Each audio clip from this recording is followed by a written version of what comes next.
تەنها یەک مانگی ماوە بۆ ئەنجامدانی هەڵبژاردننی ئەنجومەنی نوێنەرانی عێراق کەوا بڕیارە لە 10 تشرینی یەکەم واتە مانگی داهاتوو بەڕێوە بچێت.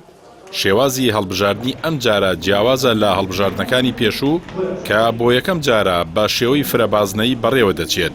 بە پێی سیستەمی ئەم جارە عێراق بۆ 83 بازنە دابەش بووە و تێیدا 5323 پاڵێوراو لە 200 پارت و قەوارەی سیاسی و کەسانی سربەخۆ خۆیان پاڵاوتووە.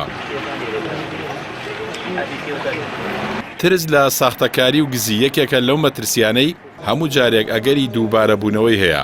ئەم مەترسیانە بەردەوامی هەیە لە دوای ئەوەی نووسینگەی مستەفا کازمی سەرۆکوەزیرانی عێراق ڕایگەیاند کە چەند کەسێکیان دەستگیر کردووە کە بە پشتیوانی کەسایەتێکی سیاسی لە هەوڵی گزیکردندا بوون لە هەڵبژاردنەکاندا. بە بڕوای هاوڵاتیان مەترسەکانی گزی و ساختەکاری لە زۆربەی قۆناغەکاندا هەیە.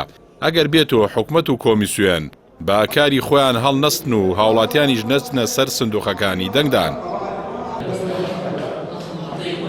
ئەم مەترسیانە لە کاتێکدایە هەڵبژاردننی پێشوو لە ساڵی 2018دا لە ئاست خواست و ویستی هاوڵاتیان و دەنگدەراندا نەبوو. ئەویش بەهۆی پرۆسەی ساختەکاری و گزیکاری گەورە و شێوازی دەنگدان و سیستەمی هەڵبژاردنەوە بەشێک لە دەنگی هاوڵاتیان بە نادیاری مایەوە. لە هەڵبژاردننی پێشوو دەنگی بەشێک لەو کەسانی پاڵێوراوەکانیان دەرنەچوو لە بەرژەوەندی حیزبە گەورەکاندا بوون.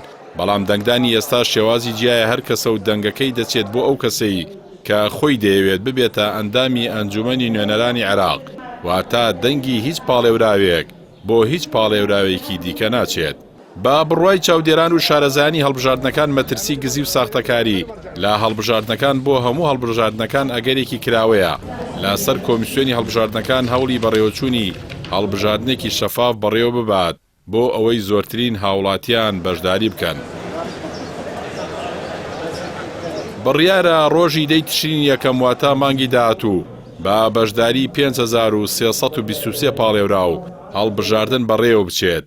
هەرچەندە لە 10 تەمووز واتە مانگی حەوتەوە بانگەشەی هەڵبژاردن دەستی پێکردووە، بەڵام لە ڕۆژی پێنجشەممەی هەفتەی ڕابردووەوە لایەنەکان بە فەرمی بانگەشەیان دەست پێکردووە.